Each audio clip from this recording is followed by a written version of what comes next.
Listo. Bueno, ahora sí.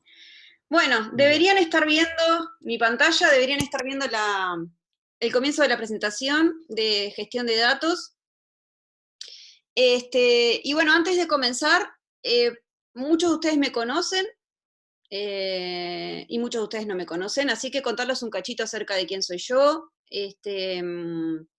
Me llamo Lorena Echeverry, eso sí ya lo saben, trabajo en el Instituto de Computación y en particular en un grupo que se llama Concepción de Sistemas de Información, que es un grupo que se dedica a temas relacionados con los sistemas de información en general, diversos temas de calidad de datos, de modelado de datos, de almacenamiento, de representación, de gestión de metadatos. Algunos de estos temas que les estoy mencionando justamente son los que pretendo introducir hoy durante la charla, ¿sí? Yo he trabajado Llegan mensajes por todos lados. He trabajado en temas, perdón, no quería hacer eso, en temas de gestión de datos de diversa índole. En particular, trabajé bastante con sistemas de data warehousing tradicionales durante mi maestría y durante el grado. Y también durante el doctorado trabajé en sistemas de data warehousing, pero más vinculados a la web semántica. Y en los últimos tiempos también estoy bastante involucrada con los temas de privacidad y anonimización de datos. Doy 2 cursos en el Instituto de Computación, o participo en 2 cursos. Uno es el curso de programación 3, que es análisis de algoritmos. Históricamente trabajé en el curso de base de datos durante más de 11 años, y hace 3 años que armé y dicto un curso de bases de datos no relacionales, que bueno, que es un curso además de posgrado y que va a ser parte de la currícula sugerida para esta maestría. Este año no se va a dictar, porque yo estoy este año de año sabático, que ustedes quizás sepan, los docentes que tenemos régimen de dedicación total, tenemos derecho una vez cada 6 años a tener suspensión en el dictado de clases. Y bueno, ese compromiso de este año un poquitito como que me lo salteé para participar en este curso, porque es una cosa que veníamos programando de hace mucho tiempo. Así que bueno, basta de introducción de mí. Yo les armé una propuesta de thread ahí en el EVA, para que en la medida que sientan ganas y que tengan oportunidad, nos cuenten un poquito acerca de ustedes. En particular a mí me parece que está bueno para poder adaptar en la medida de lo posible los contenidos, los ejemplos, las cosas que nosotros vamos mostrando en el curso al contexto de ustedes, y quizá eventualmente tomar cosas de su contexto laboral o de investigación para meter adentro del curso, ¿no? Puede ser un ida y vuelta interesante. Así que bueno, los invito a que vayan dejando ahí un poco de contexto y de información sobre ustedes. Muy bien, entonces, esta charla es una charla un poco de disparador, un poquito motivacional, ¿no? Muchos de ustedes se preguntarán, yo soy un científico de datos, o quiero ser un científico de datos, ¿por qué me debería preocuparme la gestión de los datos? ¿No? Porque uno puede suponer que los datos son la entrada, ¿no? del problema. Alguien me va a dar datos, y yo con esos datos voy a hacer cosas. Bueno, hay unos cuantos autores que tratan de hacer una analogía entre las pirámides de las necesidades de los seres humanos y las pirámides, una especie de pirámide de necesidades en un proyecto de ciencia de datos o un proyecto de inteligencia artificial. No sé si en algún momento del curso vamos a seguir discutiendo por qué a veces se habla de inteligencia artificial y a veces de ciencia de datos, pero bueno, un poquito lo charló Marce en la introducción. Más allá de las diferencias en los términos, algo que sí es cierto es que es imposible hacer ciencia de datos sin datos, ¿no? Y bueno, estos autores que proponen esta analogía dicen, bueno, los seres humanos tenemos como una escala de necesidades, ¿sí? Necesidades básicas o fisiológicas, necesidades de seguridad, necesidades de amor, de pertenencia, de relaciones, de estimas, y por último, allá arriba del todo de la pirámide, lo que se llama como las necesidades de autoactualización, ¿no? Como necesidades elevadas, ¿ok? Bueno, hay gente que dice que un proyecto de ciencia de datos, el desarrollo de modelos súper específicos con actividades de deep learning y redes neuronales sofisticadas, quizás sean esas aspiraciones de la punta de la pirámide, y que en el medio hay todo un montón de etapas, una serie de etapas, y que muchos proyectos no necesariamente tienen por qué llegar hasta el tope de la pirámide, ¿sí? Y en la base de esta pirámide, se ubican las tareas más básicas, de necesidades básicas, de recolección de datos externos, de instrumentación de los sistemas de colección, ¿no? Del logging, de curaduría, etcétera, etcétera, de esos datos, para después sí empezar a construir arriba de eso lo que se conoce o se puede conocer como plataformas de gestión de datos dentro de una organización o dentro de una empresa, ¿sí? Entonces, estos responsabilidades de limpieza, de gestión de los datos, de que los datos fluyan a través de las organizaciones, etcétera, etcétera, no son necesariamente responsabilidad de un equipo de científicos de datos, ¿sí? Típicamente son responsabilidades de un equipo de TI, donde hay varios informáticos, probablemente con distintos perfiles, que se responsabilizan de esas cosas. Bueno, realmente lo que pasa es que en muchos escenarios eso no sucede, y no es así. Y estas slides, esta slide y la siguiente, tienen unos GIFs que los tomé de una presentación que hace Ezequiel Orbe dentro de un microcurso de un kit de supervivencia de Data Engineering para científicos de datos, de la Facultad de Matemáticas de la Universidad Nacional de Córdoba, porque me parecieron sumamente simpáticas, ¿no? Las expectativas que uno tiene como científicos de datos es que uno va a cambiar el mundo y que va a hacer bonitos modelos y que va a hacer unas representaciones y unos modelos preciosos que le van a permitir cambiar el mundo, ¿sí? Y resolver problemas. Perdón que... Ok. Era un mensaje de una docente de grupo que me pedía que grabara la clase.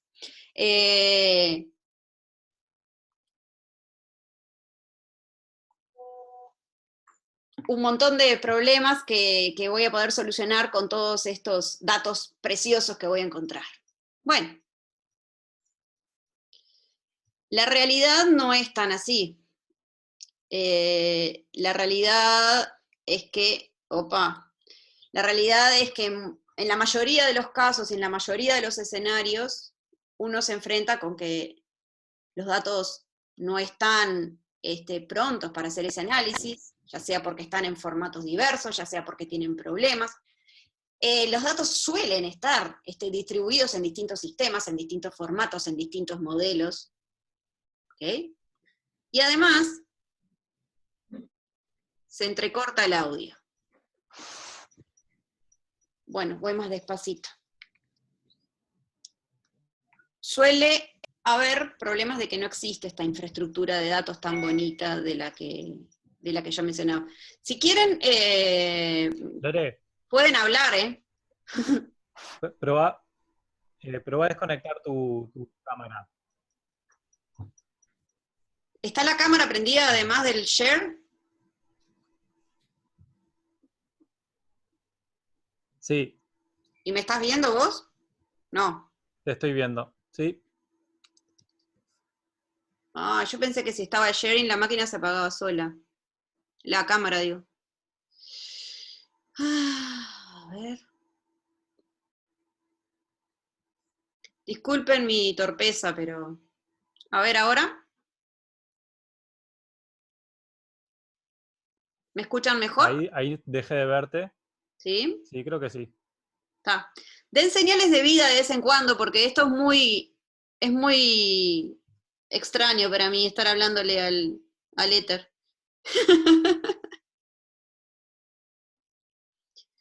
Bueno, entonces, como les iba Ok, diciendo, sí, ahora se escucha bien, digo. bien, gracias. Como les iba diciendo, la realidad es que toda esa infraestructura no está, y muchas veces las empresas o organizaciones donde nos toca trabajar como científicos de datos, bueno, presionan para que las cosas pasen, presionan para obtener resultados, o muchas veces no son conscientes de todas estas dificultades y todas estas necesidades, y terminamos siendo una especie de hombres orquesta o mujeres orquesta. No encontré una linda foto de mujer orquesta, por eso puse solo al señores.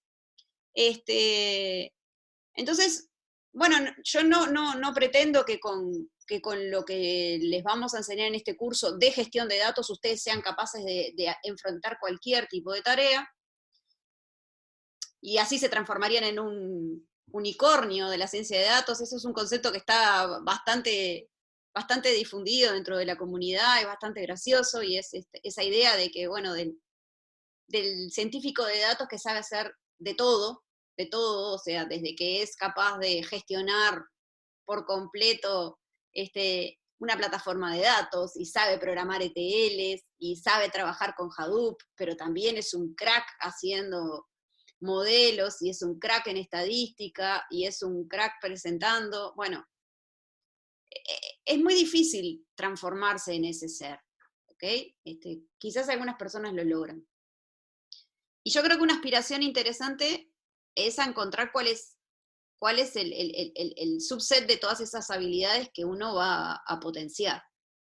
Lo que sí creo es que uno tiene que tener una idea básica de varias de estas habilidades, y bueno, eso lo planteó Marce en el curso, en la introducción al curso, lo vuelvo a plantear yo, y es un poco el espíritu de la charla mía y de los contenidos de esta charla. ¿Ok?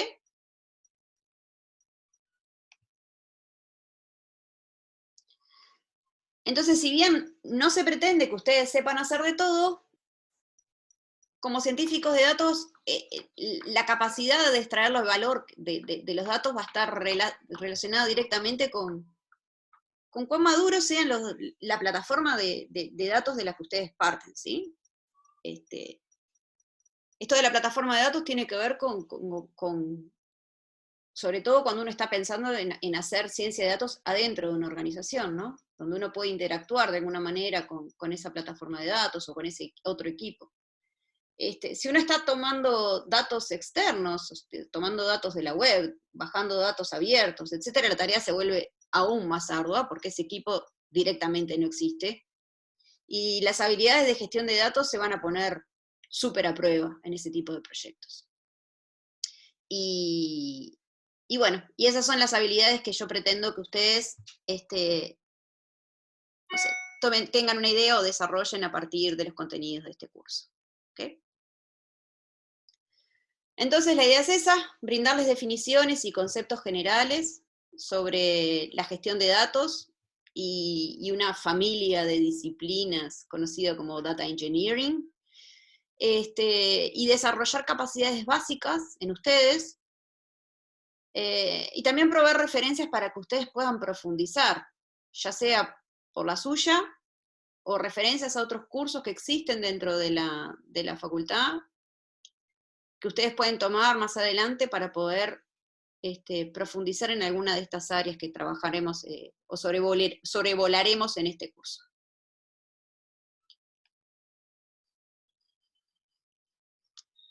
Bueno, ¿cuáles son los temas que vamos a abordar? Y bueno, y me siento un poco atrevida, porque básicamente en las poquitas clases que tenemos, yo pretendo que ustedes tengan un pantallazo de... ¿Me escuchan bien? Porque dicen que mi conexión está inestable.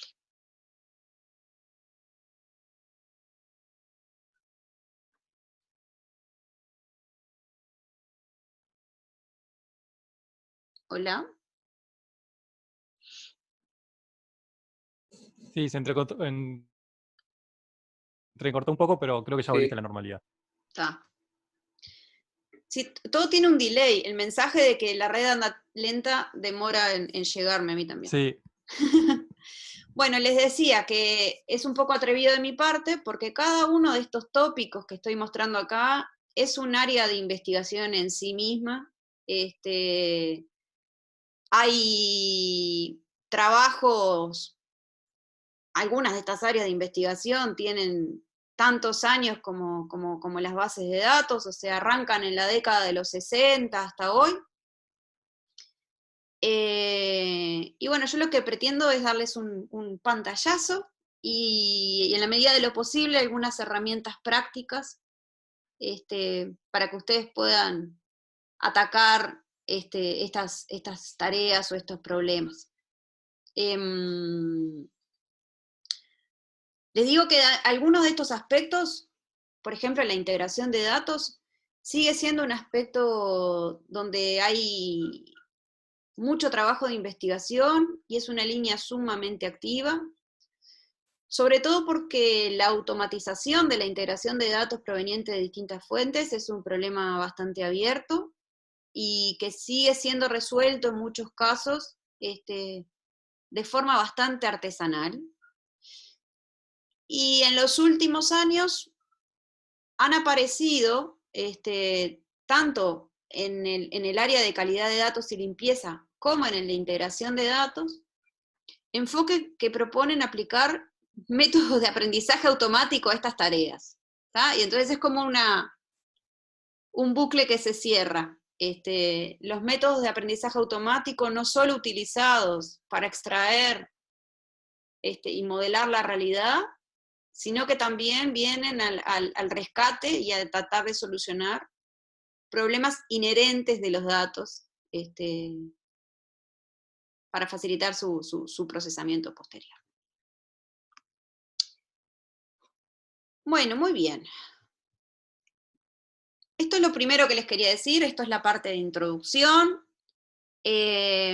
Para que esto no sea un monólogo, me gustaría que me cuenten a ver si se entendió, si tienen alguna inquietud, si quieren contarme algo sobre lo que dije hasta ahora. Así que abro el micrófono y el que quiera puede comentar.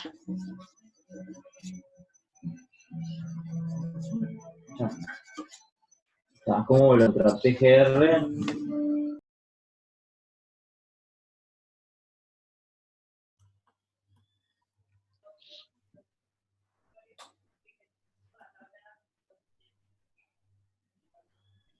Hola. ¿Sí? Sí, acá Juan Pablo Lago. De mi parte todo muy claro por ahora. Gracias. Bueno.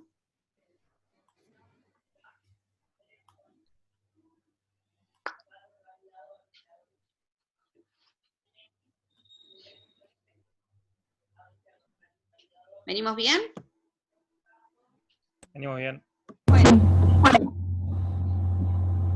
Hola.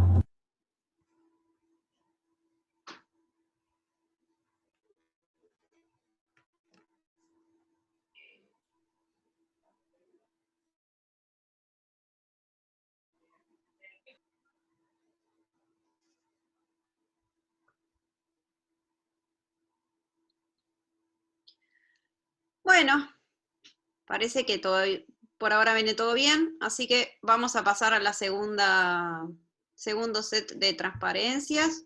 Ahora sí que voy a cambiar a la tableta, así puedo escribir arriba, ¿ok? Vamos a ver cómo me va con eso. Stop sharing esto. Y ahora share. Chan, chan. Así.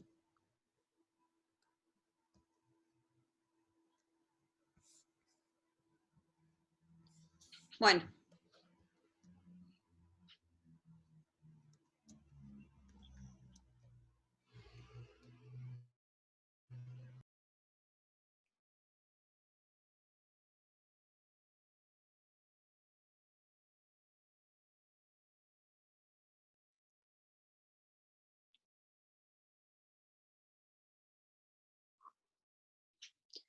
Bueno, ¿ven ahí la transparencia?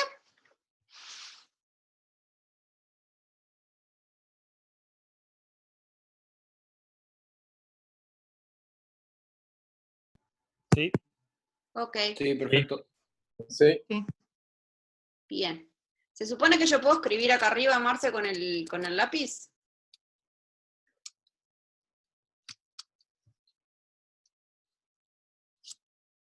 En ese no sé, con esa app no sé. ¿Con cuál lo usas vos para escribir? Ah, lo abriste como Creo que se PDF. llama Good Notes. Ah, lo abriste como Lo abrí como PDF. PDF y le escribí arriba. Sí. Ok, a ver. A ver.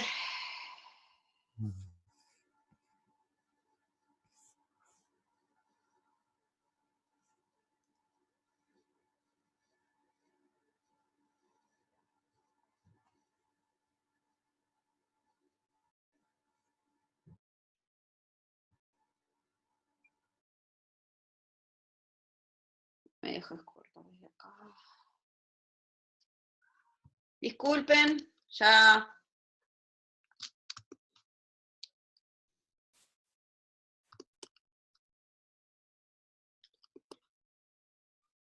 Ya voy.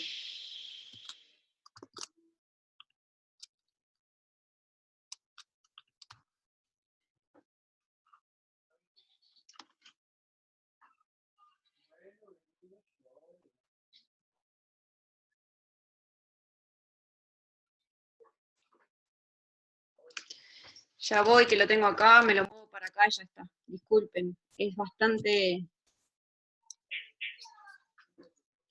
nuevo esto.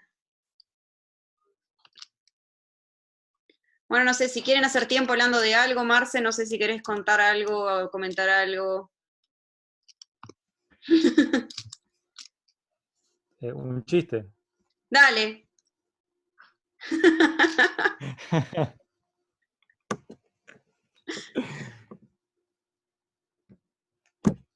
No sé si hay alguna cosa de gestión del curso, no, nada, ¿no?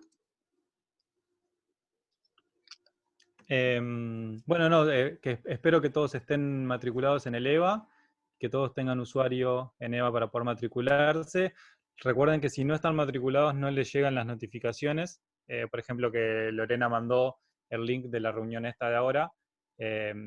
Nada, para enterarse con suficiente antelación. Si no, tienen que estar entrando a chequear a cada rato. Eso. Y bueno, y van a editar el usuario de EVA también para realizar algunas tareas. Así que si no tienen usuario o si no se matricularon o lo que sea, me pueden escribir o inscribir a la dirección esa que pasamos la clase pasada, introcd@fingerui, y le solucionamos el tema del usuario o los redireccionamos a donde tienen que consultar. Bien. Sí, Diana, por ejemplo, sé que tenía que reactivar su usuario, no sé cómo le fue. Sí, eso yo lo solicité, creo que me dijeron que ya estaba. Ahí va.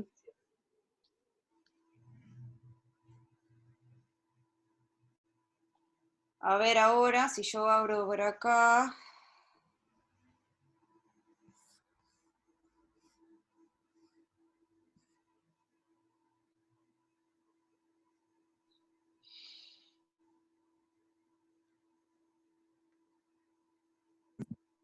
Bueno, mientras tanto, aprovecho acá, Virginia, Marcelo.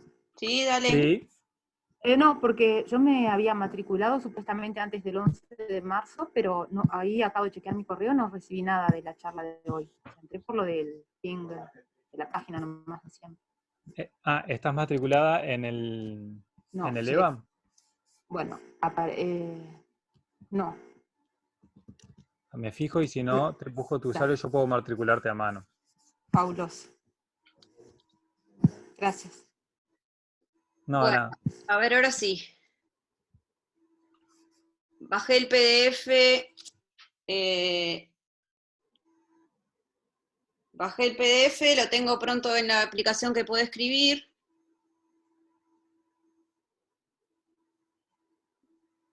Y ahora ustedes deberían estar viéndolo. Sí, perfecto. Bueno, muy bien.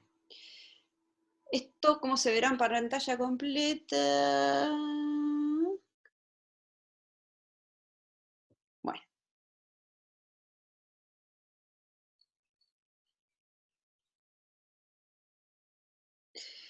Bueno, entonces, la segunda parte de la charla de hoy va a ser una introducción a modelos de datos y modelado.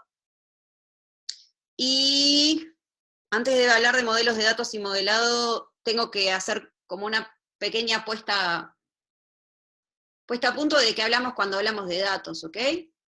Porque justamente al provenir de distintos contextos, yo qué sé, ¿qué pasó ahora?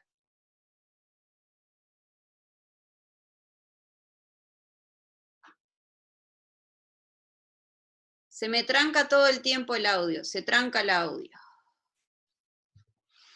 Estoy estresando demasiado la conexión con esto de compartir la pantalla, me parece.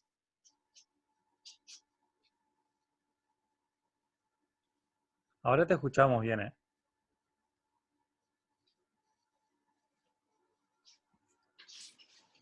Tiene rato, sí. Estoy con una conexión 4G en una zona donde hay poca conexión 4G.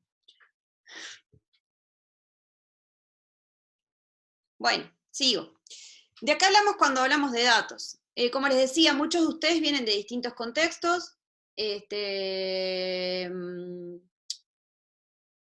Por ejemplo, no sé, si uno viene de un contexto más ingeniería eléctrica, uno está acostumbrado a que sus datos sean imágenes, por ejemplo.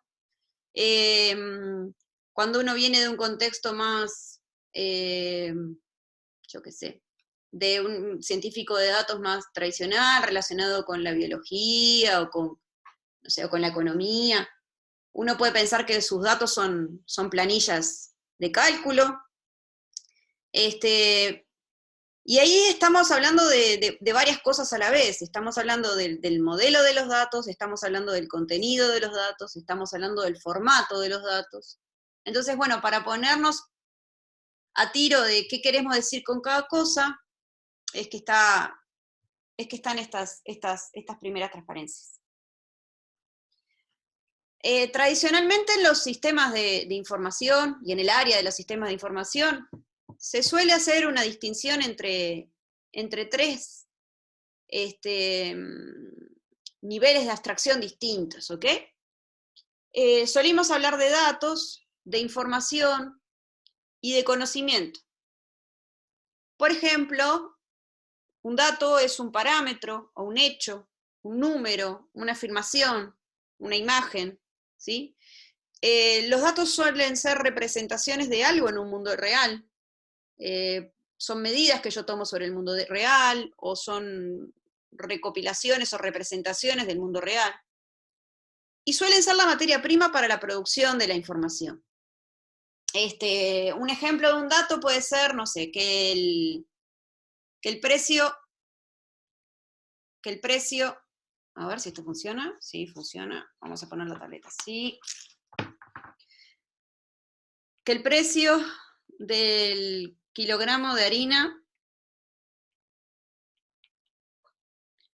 no sé, es 40 pesos. Depende del súper en que lo compren. Luego yo puedo tener información. Es un dato con un significado en cierto contexto, o puedo tener datos relacionados entre sí, o datos que sufrieron un proceso de manipulación. Por ejemplo, yo puedo saber ese precio de la harina de hoy, puedo saber el precio de la harina de hace un mes, y yo puedo saber, o tengo un ejemplo de información, es que el precio de la harina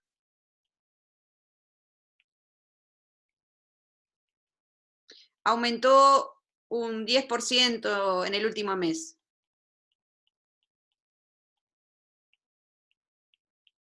No sé si este dato es real, más o menos anda ahí el aumento, me parece, en el precio de la harina. Y por último, yo puedo tener conocimientos, ¿sí? Conocimientos como la aspiración más alta, ¿sí? Que es experiencia e información acumulada que genera algo que puede ser utilizado, no sé, en un proceso de decisión, que puede ser utilizado no sé, para modificar acciones de la vida real. Y son el tipo de cosas de, no sé, cuando el precio de la harina sube un 10%,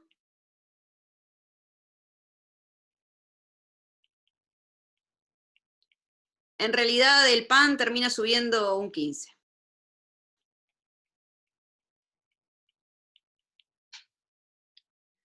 Típicamente cuando nosotros hablamos de hacer actividades de ciencia de datos, estamos hablando de tanto extraer y generar información como de extraer y generar conocimiento.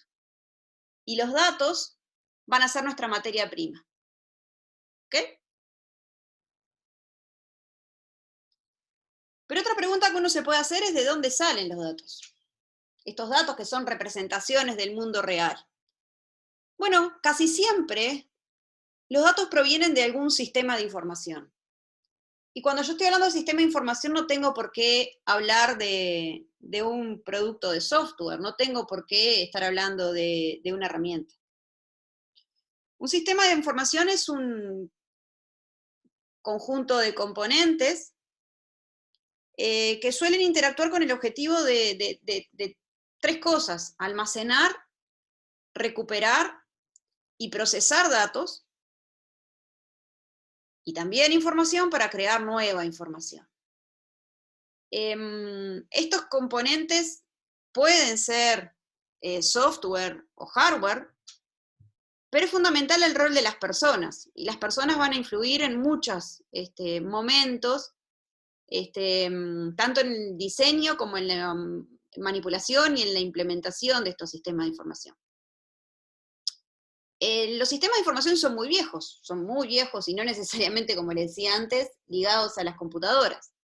Los babilonios ya hacían censos en el año 3800 a.C., y tenían un sistema de codificación, y tenían un sistema de registro y de procesamiento después de esa información. ¿Okay? Cuando pasamos a los sistemas de información informáticos, modernos, o no tan modernos, estos sistemas tienen la particularidad de que utilizan computadoras para realizar alguna de sus tareas, y van a cumplir tres funciones principales. La de memoria, donde lo que estamos hablando es de que mantienen una representación del estado de cierto dominio en cierto momento, una foto, ¿sí? Y van guardando muchas fotos de ese dominio. Van a tener una función informativa, porque van a permitir proveer información sobre el estado de cierto dominio. Y tienen una función también activa, que que es la que le permite cambiar el estado de cierto dominio. Ejemplo de esto, por ejemplo, un ejemplo bien simple, podría ser el sistema de información de Bedelía, de la facultad o de la universidad, donde tengo la capacidad de la memoria de guardar todas estas representaciones del estado, de todas las actividades que se realizan. La parte informativa podría ser, generar un reporte de escolaridad, decir cuál es la situación de cierto estudiante en cierto momento, decirme cuántos estudiantes tengo inscritos en cierto momento. Y la activa es cuando yo, por ejemplo, cambio de estado. Un estudiante, se sube un acta ¿no? Nosotros docentes llevamos un acta a la Bedelía procesa esa acta, y se ingresa una actividad de que el estudiante aprobó un examen, y eso cambia el estado del dominio, y ese estudiante ahora pasa a tener ese examen como salvado. Se entiende que hay toda una interacción importante entre la realidad, que está representada en ese sistema de información, ¿sí? Y la propia representación. Y algo que también me parece importante mencionar, que los informáticos estamos bastante acostumbrados a entender que existe, es que no solo hablamos de datos cuando hablamos de sistema de información, sino que también estamos hablando de metadatos, ¿ok? Los metadatos suelen definirse como datos sobre los datos, pero es un montón de información que me permite interpretar ese dato en su justa medida. Una analogía bien simple, ahora a esta altura, más adelante voy a hacer más analogías, es cuando yo tengo una planilla de cálculo, alguien me comparte una planilla, y esa planilla tiene encabezados, y en ese encabezado yo tengo un nombre de una columna. Bueno, ese nombre de la columna tiene la intención de decirme a mí qué es lo que representa esa columna. Eso es un metadato. Después podemos hablar acerca de si es suficiente con un nombre de columna para poder entender a cabalidad lo que esa celda de esa planilla representa, ¿sí? Pero eso es un ejemplo de un metadato.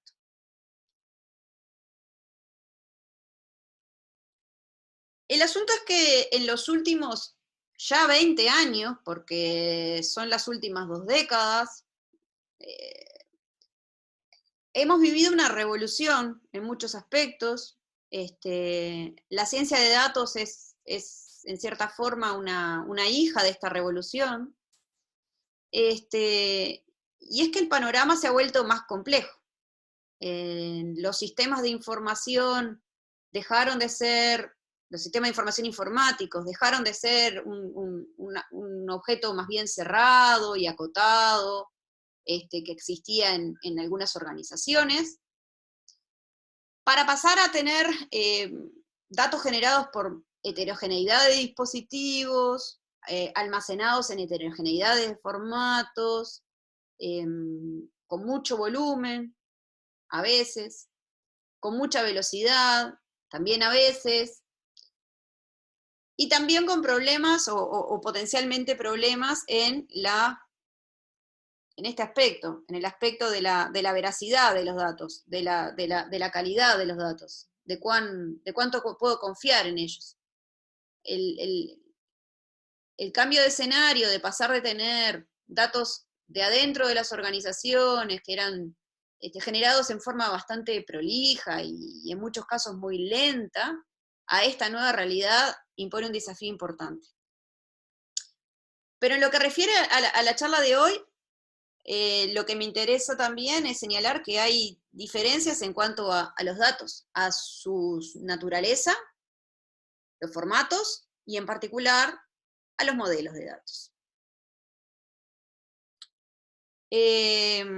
Siguiendo con los desafíos que plantea este nuevo contexto, que es el contexto en el que nosotros nos toca trabajar y vivir, es que pasamos de tener esta realidad,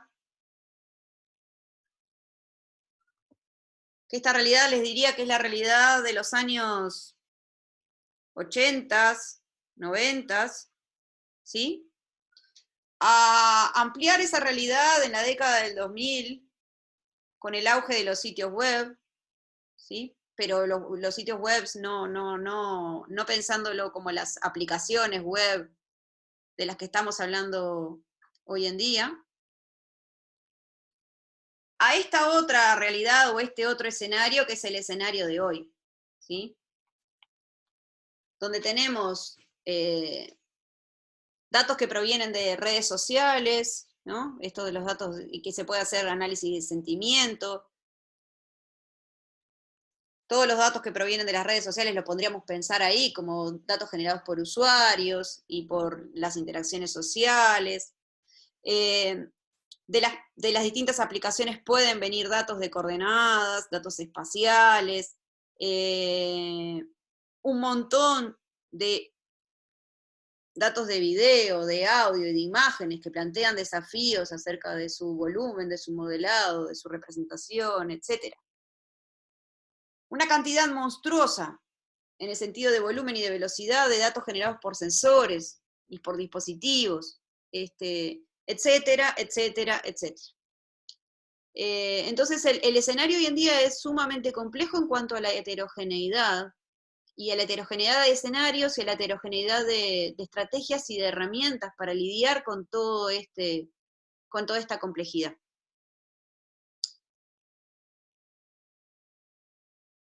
Entonces, bueno, ustedes se preguntarán en toda esta historieta qué es un modelo de datos, o sea, ¿a qué me refiero yo?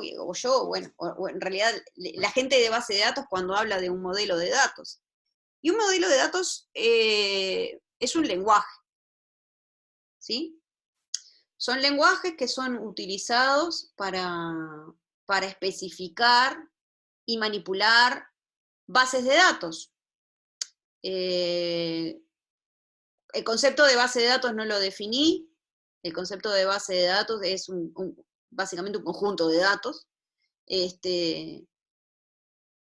Y estos modelos de datos permiten expresar distintas cosas.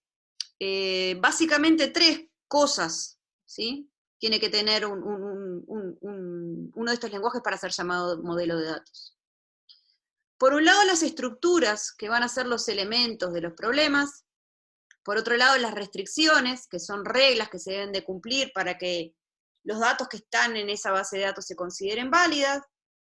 Y por otro lado, las operaciones, que son las que me van a permitir manipular las estructuras que están ahí adentro para poder generar nuevos datos, borrar datos, actualizar datos y eventualmente consultar la base de datos, que es lo que me va a interesar a mí, sobre todo. Esto que estoy explicándoles necesita ejemplos, ¿sí? Para ir a ejemplos, antes de ir a ejemplos, necesito contarles que los modelos de datos no sirven para expresar un solo tipo de cosas a nivel de abstracción, sino que suelen también organizarse por el nivel de abstracción en el que viven. Y básicamente en el mundo de las bases de datos podemos pensar en 3 niveles de abstracción. Podemos pensar en modelos de datos conceptuales, que son los que se utilizan para justamente representar la realidad independientemente de cómo yo vaya a almacenar esos datos, ¿sí? Suelen ser artefactos más bien visuales, cajitas, dibujitos, diagramitas, donde yo trato de comunicar qué es lo que estoy interpretando de la realidad y puedo utilizarlo como artefacto, o se utilizan como artefacto dentro de las etapas de diseño de una base de datos para comunicarse con el experto en el dominio y ponerse de acuerdo con que uno está entendiendo correctamente esa realidad que está tratando de modelar. Luego, además de estos modelos conceptuales, ¿sí?, que suelen tener representaciones gráficas, vamos a ver ejemplos dentro de un rato, pero uno de ellos es para el mundo relacional, y no solo para él, el modelo entidad-relación,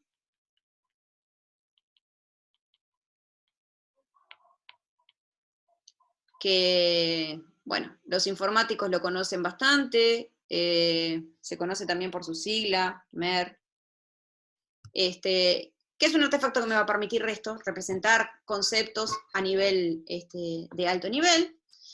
Luego aparecen los modelos de datos a nivel lógico, que son los que son implementados por los motores de base de datos o por los manejadores de base de datos en particular. Aquí, el ejemplo que ha tenido más éxito en los últimos, no sé, de los 70 hasta el 2000, o sea que dominó en esos 30 años, es el modelo relacional.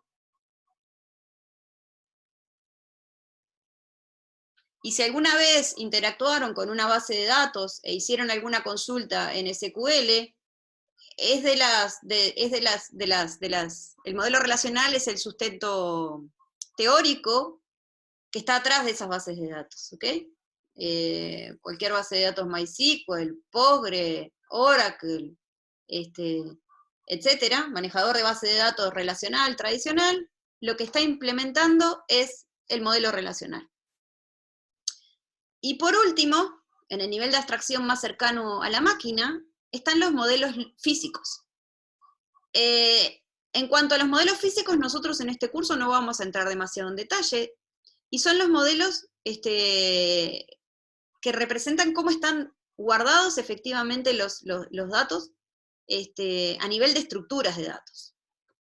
Por ejemplo, yo en el modelo relacional, las abstracciones que tengo, ¿sí?, son las tablas que representan relaciones, ¿sí?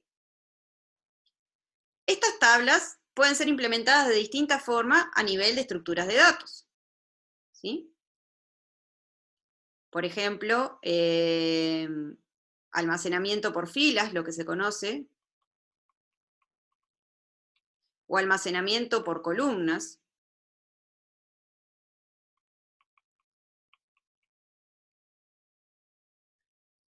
Por columnas, que son distintas formas en que estas abstracciones, que son las tablas, se terminan guardando en los discos duros de las computadoras, ¿ok? Bueno, nosotros en el curso no vamos a entrar mucho en detalle en los modelos físicos, porque eso va más para la parte de cuando uno tiene que implementar un motor, pero me interesaba que ustedes tengan conciencia de que existen estos 3 niveles de abstracción, ¿sí? Los informáticos somos muy de intentar siempre separar las cosas, desacoplar las cosas, y separar las responsabilidades en capas. Y esto va, en algunos casos, puede ser visto como un, no sé, como un aspecto burocrático, o un aspecto, no sé, de complicar, pero está probado que este nivel de abstracción y de separación de responsabilidades tiene muchos beneficios en el diseño y en la forma de afrontar los problemas, ¿ok? Y es el tipo de habilidades que a mí me parece que ustedes estaría bueno que desarrollen, ¿sí? A veces tener la capacidad de levantar la mirada de una planilla de cálculo para poder tener otras formas de representar los datos y comprender otras formas de representar los datos. A ver si esto puede pasar de slide. Sí. Otra vez, esto puede ser muy aburrido para un informático, pero bueno, para un no informático esto puede ser una novedad. Y es que estos distintos niveles de abstracción son utilizados en distintas etapas cuando uno tiene que diseñar una base de datos. ¿Okay? Cuando uno diseña una base de datos, uno parte de recopilar requerimientos, parte de los requerimientos, de charlas, de entender el problema, ¿ok? Y esos requerimientos se terminan reflejando en algún tipo de modelo conceptual. Si estamos hablando de relacional, estaríamos hablando de MER, y estamos hablando de cajitas que representan entidades, y relaciones que relacionan esas cajitas entre sí. Ese modelo conceptual es el que me va a poder intercambiar información y un acuerdo con el que entiende del dominio. Y luego, ese modelo conceptual puede ser implementado con distintos modelos lógicos. En el caso del modelo relacional, uno traduce esto a tablas. Pero yo podría utilizar otros modelos lógicos, como por ejemplo, un modelo orientado a grafos. O podría tener un modelo como los que se utilizan en las bases de datos documentales, que son bastante utilizadas hoy en día, que son similares a documentos en JSON, ¿sí? Y eso es otra representación, es otro modelo lógico distinto al que tenía de las tablas. O también podría tener un modelo basado en grafos, ¿sí? Entonces, yo quiero que ustedes entiendan que acá hay un proceso de traducción, donde yo paso de un modelo conceptual a un modelo lógico. En algunos casos, como es en el de las bases de datos relacionales, este proceso está sumamente claro y sumamente pautado, está bien estudiado, hay recetas bastante buenas acerca de cómo conviene hacer este proceso, para llegar a una base de datos que tenga buenas propiedades. En estos mundos de acá abajo, no está tan claro. Hay un montón de trabajo y de procesamiento cuasi artesanal, para poder decir, bueno, esta es una buena representación de este modelo conceptual a nivel lógico. Y el ser buena, ¿qué quiere decir ser una buena representación?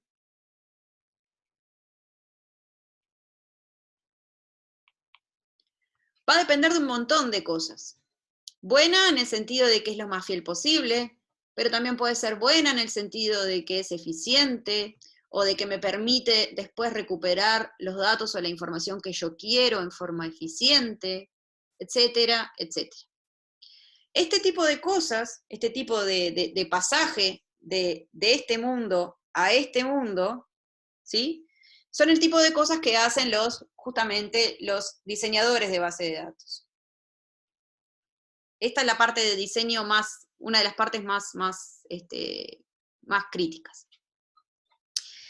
Otra cosa que muestra esta figura es que eventualmente, y es lo que pasa en muchos escenarios, yo tengo un único modelo lógico, que es este que está acá, y es el modelo lógico que representa todo mi modelo conceptual, pero hay distintas aplicaciones que pueden ser vistas como clientes, distintas aplicaciones que pueden tener vistas parciales sobre ese modelo lógico, ¿sí?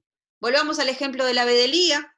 Acá yo podría tener todo el modelo de la vedelía, de la Universidad de la República, bueno, pero acá yo tengo, por ejemplo, un modelo externo chiquito, que es el que es accesible o es el que ve la aplicación web. La aplicación web de la vedelía no precisa acceder a toda la información, sino que precisa acceder a una porción o una vista. Bueno, eso es un modelo externo, y bueno, la arquitectura esta de desacople de modelos conceptuales y modelos lógicos también me permite eso, que yo puedo tener mecanismos, ¿sí? Este mecanismo se conoce como mecanismo de vistas, que me permite tener porciones, ver porciones de ese modelo como un modelo en sí mismo. Y por último, y esto es lo más cerca del fierro que va a estar mi base de datos, está el modelo interno o modelo físico, que es el que les contaba antes, ¿sí? El modelo físico es la representación física de los datos. Muchas veces uno no logra hacer bien este desacople, y muchas de las tecnologías que han surgido en los últimos años, en el mundo del Big Data y las bases de datos no relacionales, tienden a mezclar estas capas, tienden a mezclar el almacenamiento físico con el lógico, tienden a combinarlos. Y eso hace que en muchos casos la tarea para los programadores se complejice, ¿sí? ¿Qué pasó acá?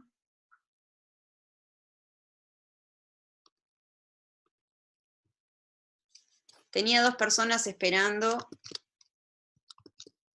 Hola Maine, hola Guille, perdón, pero no había visto el prompt. Hola, no pasa nada, gracias. Hola a Igual todos. estoy grabando. Genial. Me parece muy bien. Y ahora perdí, no sé qué es lo que están viendo, si siguen viendo lo que tienen que ver. Sí, si siguen viendo lo que tienen que ver. Entonces lo que les decía, en los últimos años, con este escenario cada vez más complejo, también se ha complejizado el tema de la separación entre estas capas físicas y lógicas, lo cual complica muchas veces la vida de los programadores, y también complica muchas veces la vida de los científicos de datos. ¿Okay?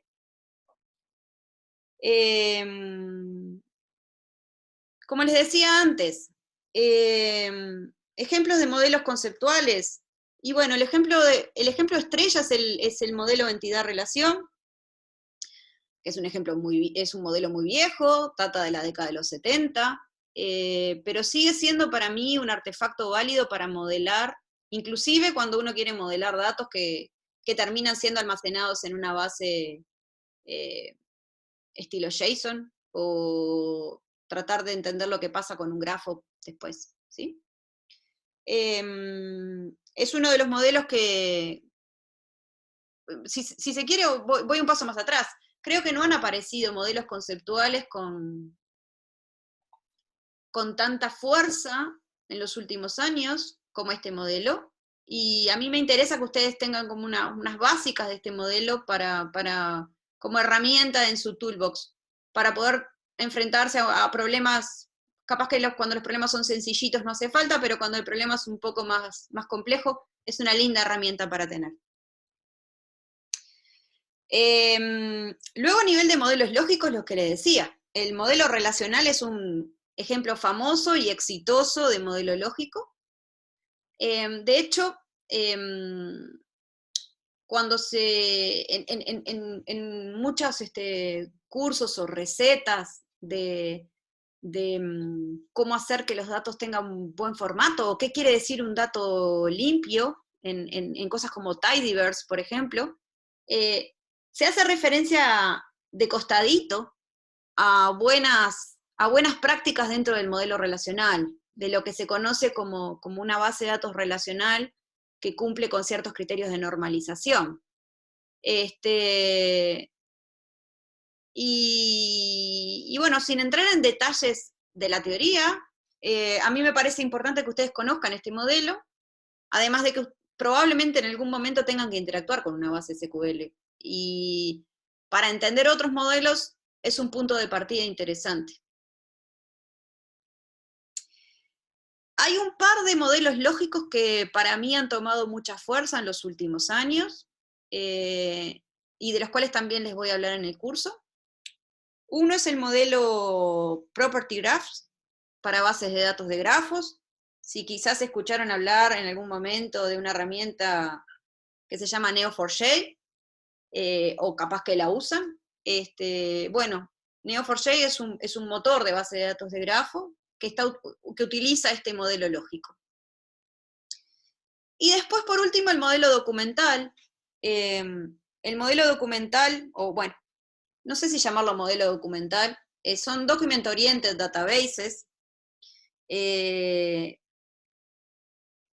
ejemplo estrella es MongoDB. Cuando uno tiene datos almacenados ahí adentro, está hablando de modelo documental. Pero también, sin tener un motor de base de datos, cuando uno está procesando datos en JSON, está hablando de este modelo. Y este modelo es bien distinto que el modelo relacional, y también me parece interesante que ustedes lo conozcan, aunque sea por arribita. Por último, para terminar esta parte, hay otro concepto que también la gente de base de datos solemos utilizar, y es el concepto de separar o entender qué es un esquema y qué es una instancia de un conjunto de datos o de una base de datos. El esquema es aquello que me va a describir qué datos tengo en la base, cómo se relacionan estos datos entre sí, si hay restricciones de integridad que deben cumplir, cuáles son estas restricciones.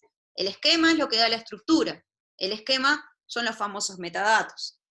Un ejemplo bien simple, siguiendo con el tema de la fidelidad, podría ser que yo tengo estas tres tablas, una que se llama cursos, donde tengo un número de curso, un nombre y una cantidad de horas. Otra tabla con estudiantes, donde tengo una cédula, un nombre y una fecha de nacimiento. Y una tercera tabla que es la que va a relacionar estudiantes con cursos. ¿Sí? Yo si estuvieran en clase, en una clase un poco más interactiva, les hubiera preguntado qué entienden simplemente mostrándole estas tres cosas. Ahora, como la comunicación está un poco trunca, me despaché yo con la interpretación, pero me parece que cualquier persona sin saber mucho de este modelo y etcétera, puede interpretar bastante bien esto que les acabo de decir. Si yo no tengo este esquema y yo no tengo esta información del esquema y lo que tengo simplemente es una instancia, la instancia lo que me va a dar son el valor de la base en un instante de tiempo.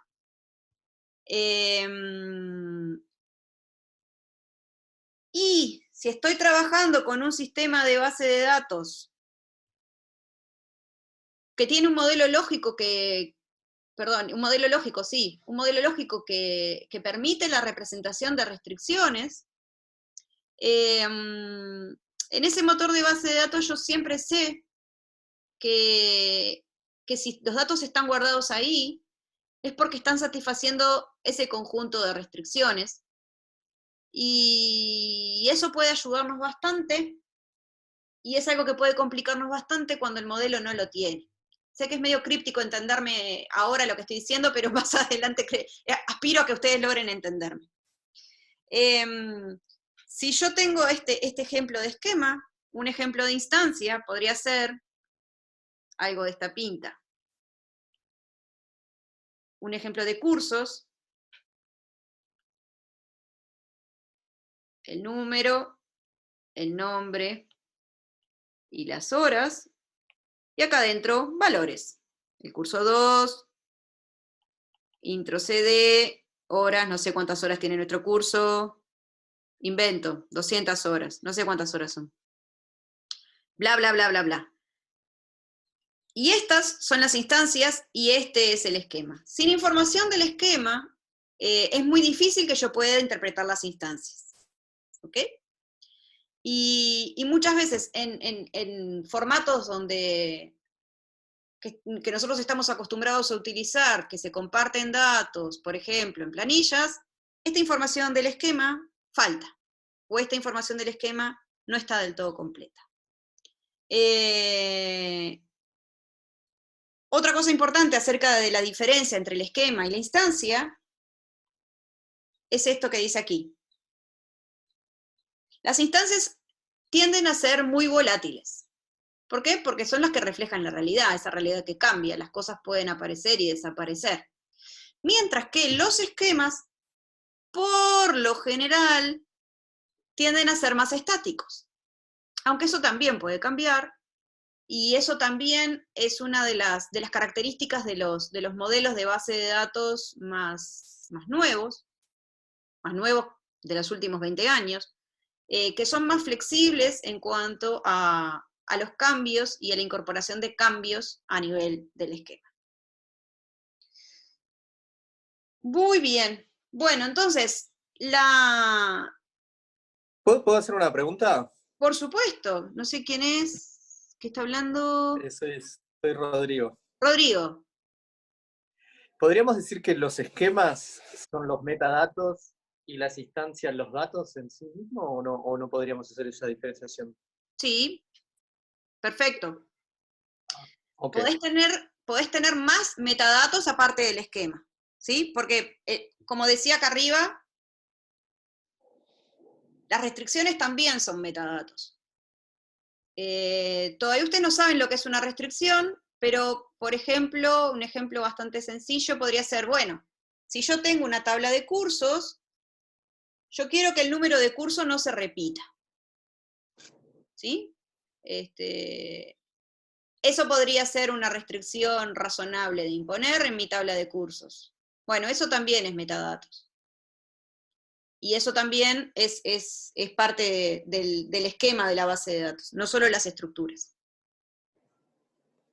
O sea, un esquema no tiene por qué contener todos los metadatos, eso creo. O sea, el esquema está compuesto típicamente, y en una base de datos relacional típicamente, pero en otras cosas también, de una estructura y de restricciones. ¿Ok? Uh-huh. Entonces los metadatos no son solo la estructura, son la estructura y las restricciones. Pero yo podría tener más metadatos, por ejemplo, no sé, fechas de actualización de la base de datos, otras cosas que están externas a la base y que tampoco se almacenan en el esquema. ¿Me explico? Sí. Ay, perdón. Guille, ¿tú me estás hablando por el WhatsApp por algo de ahora o es algo de antes? Yo no te estoy hablando por el WhatsApp. Entonces recién me llegó un mensaje tuyo. Sí, recién me llegó el aviso de que no podías entrar, perdón. No, está muy bien.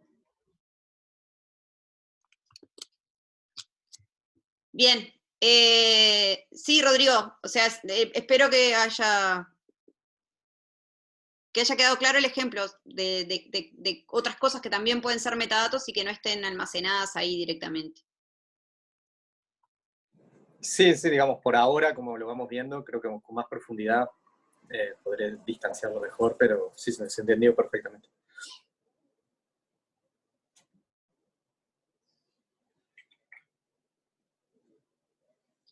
Bueno, hasta ahora, ¿cómo venimos?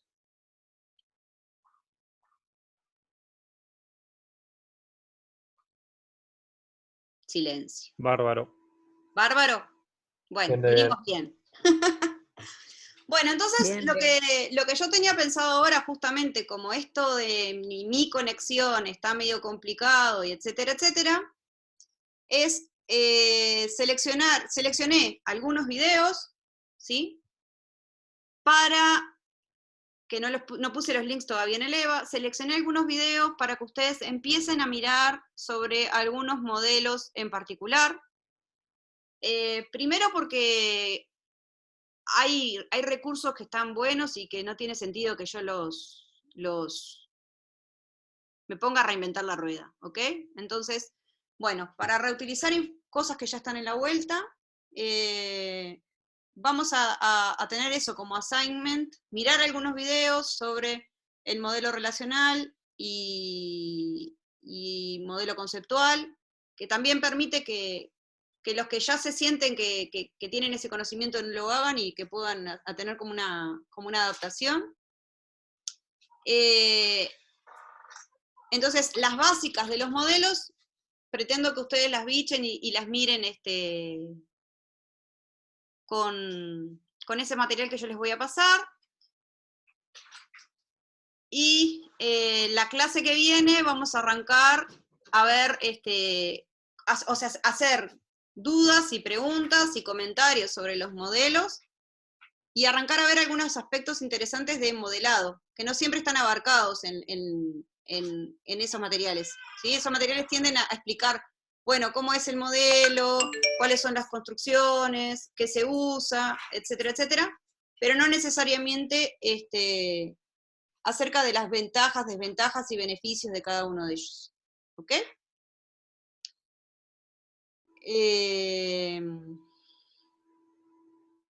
Entonces, lo que les digo es eso, o sea, el tiempo de clase, el resto, la segunda hora de la clase de hoy,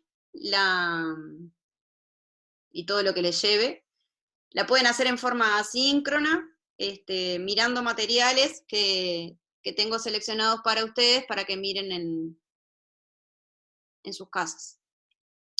Y lo que me parece que podemos armar también es bueno, no sé si armar un foro particular, creo que podemos usar el foro para que si hay comentarios o dudas o preguntas sobre los materiales, poder ir respondiéndolas de acá hasta el miércoles. Y así hacemos esto un poco más interactivo, porque si no es bastante complicado. Por lo menos a mí, que me gusta ver a la gente, esto de estarle hablando a la computadora me enloquece.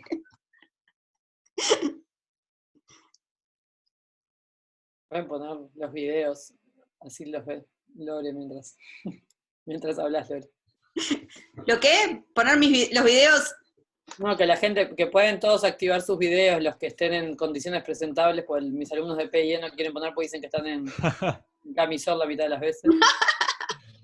Ah, eso pero así podría ves las ser. caritas Podría ser, no me mientras olvidé. hablas.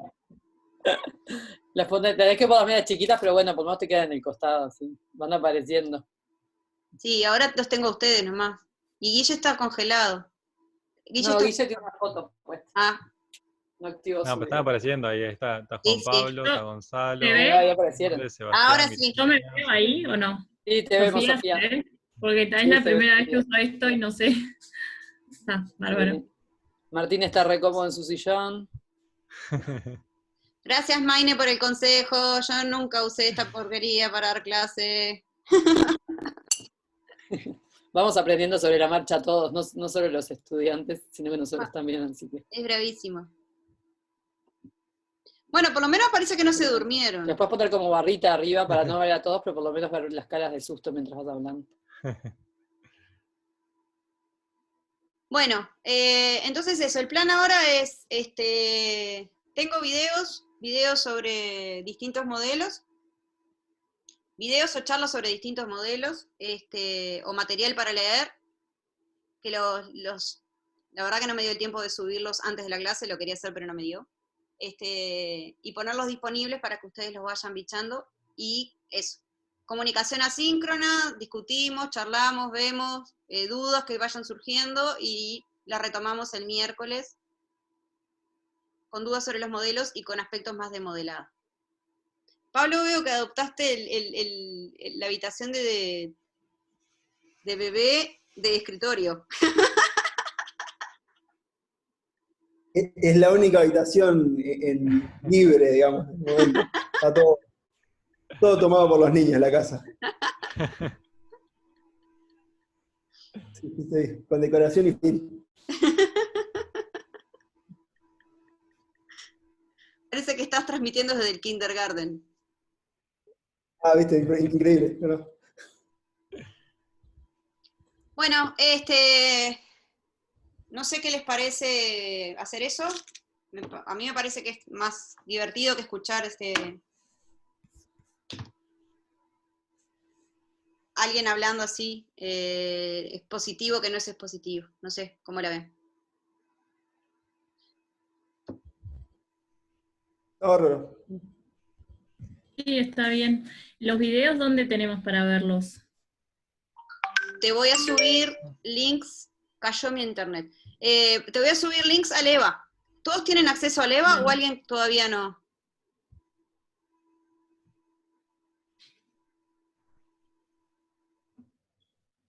Yo tengo. Sí, el EVA igual es público, así que con el link del EVA pueden entrar a todos los recursos, pero lo que les decía al principio, que está bueno igual que se matriculen, o sea, no se dejen engañar con que solo entrando al EVA y pudiendo acceder a las cosas, les llegan las notificaciones, o sea, tienen que hacer clic en matricularse para que les lleguen las noticias, como el mail que mandó Lorena hoy con el link.